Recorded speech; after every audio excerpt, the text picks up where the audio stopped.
The gold rush of 1849 brought thousands to the West seeking their fortune.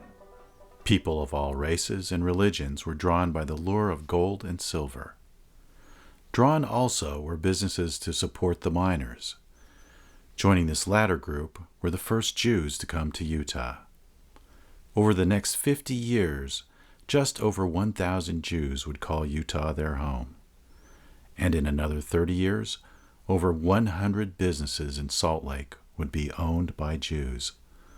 While less than 0.3% of the population of the state, Utah could count 1 governor, 4 mayors, and 5 representatives that were of the Jewish faith. This film honors the contributions to the Jewish community and community at large of a few of the Jewish movers and shakers born before 1920.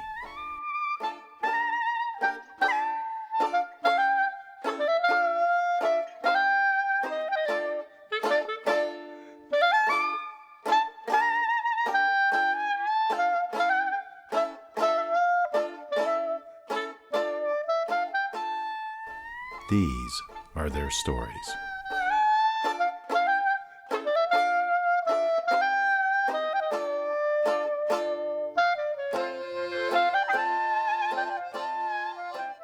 My name is Esther Norma Rosenblatt.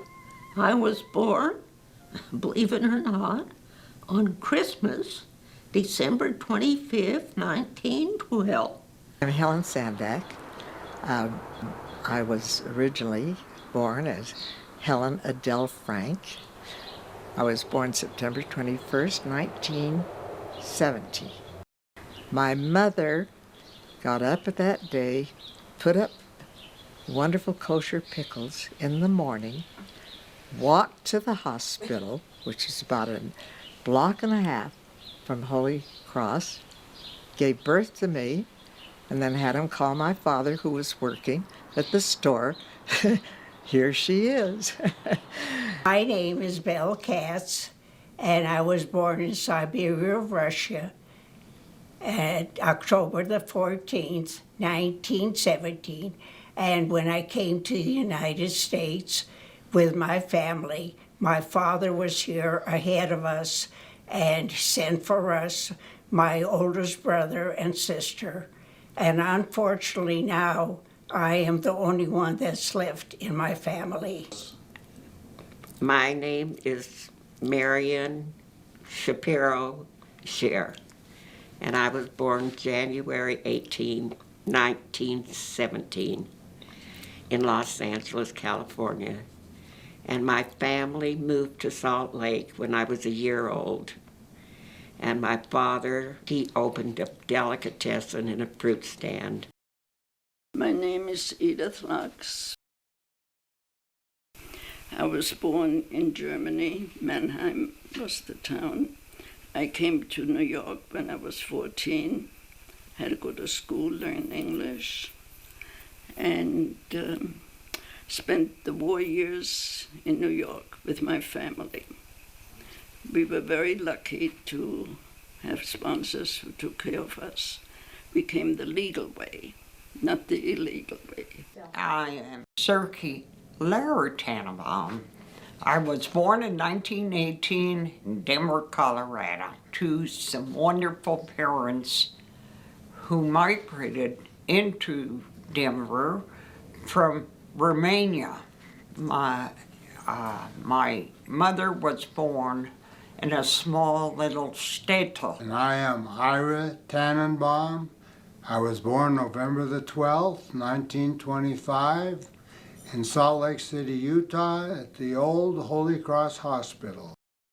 My name's Nathan Levine. I was born in 1919. I was raised on the Lower East Side of New York. Tenement houses in New York. You have to be in New York to know what a tenement house is. I came to Salt Lake when I was about 18. First time I had a ripe tomato.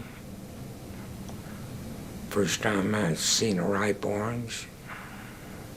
First time I had milk. that was milk. My name is Ethel Hentliff. Was born in Ogden, Utah, at November the 4th, 1916. My first years were spent in Rock Springs, Wyoming, where I have very fond memories because it was just a small town where everybody knew everybody, and a great time was sort of had by all. I was born in New York City in June 1st, 1919, and I left there when it was about 1924, and they were three brothers that had a necktie factory in New York. They wanted to open one of all places from New York to Seattle, Washington. So they heard about my father, and they hired him. And my mother was afraid to go there for about a year because of the Indians. My name is Marvin Arendt. I was born in Rochester, New York on August 23rd, 1917. I went to the University of Michigan, which was way out west when I went there. My name Ruth Schwager. I was born in Augsburg, city South Germany. I had it easy. My father was a lawyer. I had what I needed, always. I was only one time hungry, really hungry. I'm Rochelle Medaway Finkelstein. I was born in Antwerp, Belgium, June the 25th, 1913. During World War I, my parents and I were forced out of our beautiful home, lost everything, and became refugees. Life was really, she told me about it, life was just horrible after World War I. So they would send her out in the countryside, basically going from farmhouse to farmhouse, begging if somebody would give them an egg or a cup of milk, and sometimes she got some milk and came home and it was sour. And so, but that's how the horrible times that Mom told me about after World War I. We went from Rotterdam to London, and we lived in London for 5 years, and during the World War I, when it was extremely bad in bombing in London. We were lucky leaving Antwerp where the Germans were. We were lucky in Holland where they were. We were lucky in London getting out of there with all that bombing. And it was because my mother's health wasn't that good either in London, and because they were worried about all the wars and things. And his uncle, my mother's brother, had left Russia, as I said, to come to this country.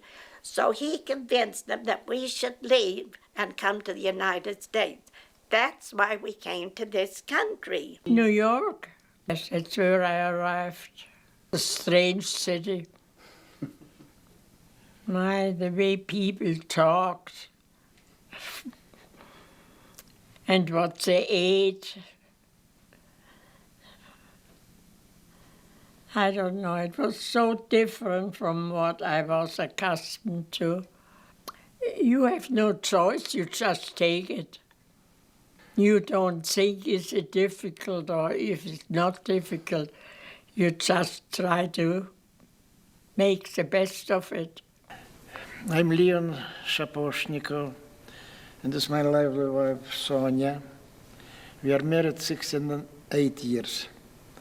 We came from Soviet Union, was a Republic Moldova. We both born in Romania. No, we are 90-year-old. She is younger, I'm older, but she's the boss. And we came to Utah in 1979. We got a little hard time. No language, no like a culture shock. But we were lucky we began to work for Colami, and we became a lot of friends here. So we didn't feel like we were strangers. We were like apart from the family.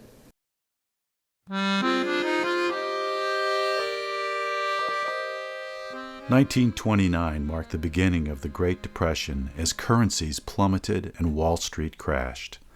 Its impact on our citizens and the nation as a whole would be felt until the end of World War II. 1 in 5 people were unemployed. Personal income fell 50%.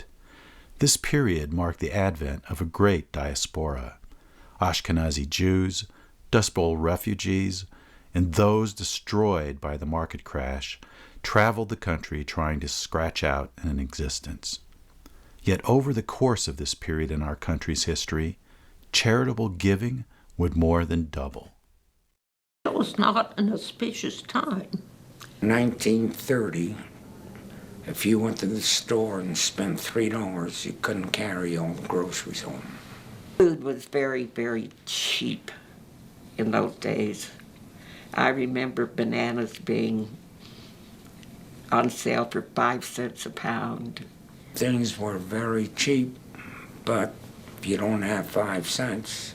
When I think how people were hundreds lined up trying to get food and clothes, like you say, at the Great Depression, when I think what they did. And people gave them and took care of them, see? They used to come to the house to get meal tickets and places to sleep and such. During the Depression there in Ogden, food was rationed. Coupons were given out. You could just get this or that. And the Ogden State Bank closed down. My parents lost all of their money overnight. World War II brought additional challenges to our nation and community. 85 million people bought war bonds to raise $186 billion for the war effort. Food, gas, and clothing were rationed by the federal government. Over 9 million people in the United States would enlist in the military, and of this, 550,000 Jewish men, or half the Jewish males in the country, would enlist. When I was sent to Europe, I was so thrilled for 2 reasons. One, I'd be fighting against Hitler, and 2, with all respect, the Japanese were even worse than the Germans. And I figured that if I get captured, I've got a chance of being treated decently, I didn't know, by the Germans. But I was cautious. When on my dog tag was the initial H, Hebrew, and that made me madder than heck, because I knew if I was captured, I'd be treated differently than those who had a C on it or P on it. So every time we went into combat, I'd yank my dog tags off and hide them behind some of the material, so that if they caught me, I wouldn't tell them I was Jewish. But the first time that I saw a tank destroyer, I was put in charge of a battalion, a platoon rather, of tank destroyers in our artillery position, firing artillery shells into the mountains where the Germans were. I had never had a minute's training in artillery. So I went up to my sergeant, who had been all through Africa and Sicily and Sardinia and the whole. I said, look, I don't know one thing from another. I'm an infantry officer. I've got to give the orders. I'll give the order. But if it's the wrong order, don't say, excuse me, Lieutenant. Say he's wrong and give him the right answer. And you tell your men to do that too, and I'll back you up. And we got along fine because of that. If I made a mistake, he would correct me, and it wouldn't embarrass me. Save some lives, I think. Through all these challenges, both in the theater of war and at home, people persevered and made the best with what they had. Everybody was being called to the service. And finally, my husband was going to get greetings, and so he decided he'd better enlist. And so he joined the Navy, and he was gone for 2 years, 22 months. I put the girls in nursery school, but it wasn't easy. But I don't regret it. You know, had he tried to get out and not go, I think we would have lived with guilt. This way, why then he served his time and felt good about it. They took me, dropped me in the army, and I was in the beginning in Far East, but Manchuria. Now it's China, but was the Japanese was in Manchuria. And I was about 8 months. They trained us, and after I went, they sent us to the front. So on the front I began in October 1942 until the war was over. I was worried about, I was a Jew, and always I carry a grenade with me in case they capture me. I will destroy myself and them. And after when my Jewish name is Nukim, and they begin to ask, what name is this Nukim? I say, this is Moldovan. So, thanks God I came home alive. The 60s marked a new era of hope and passion about public service and civil rights. Our honorees played a significant part in either the Jewish community or in local and national politics. They volunteered to help Jewish Family Services, Hadassah, the Sisterhood, B'nai B'rith, and their synagogue. Some served presidents, vice presidents, senators, and governors. All gave their best in the service of their community and country. Wally was amazing, and Jack Kennedy loved him. He came several times because of Wally.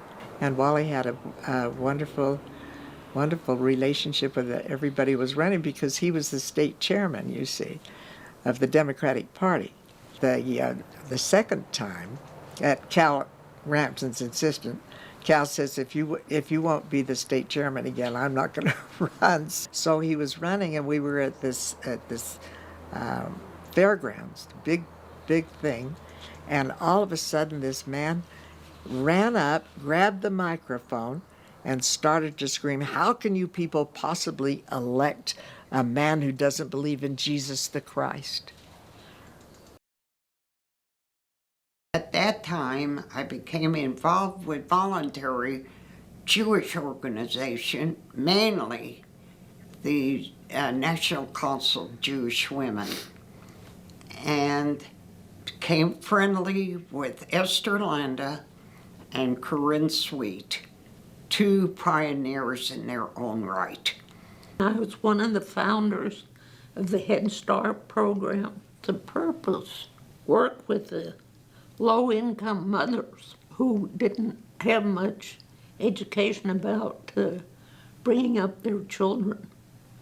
When these girls would grow old enough to join the Girl Scouts, and they didn't have money for uniforms, so we had a big uniform making session. We were making Girl Scout uniforms for these girls. Esther called me and asked me if I would like to come volunteer for this program. I said, yes, but you must understand I don't have a teacher's degree. She said, that doesn't matter. Come, work for Head Start. I did. May of 1946, they had a very active B'nai B'rith Lodge. And I believe it was around 1968 I became president.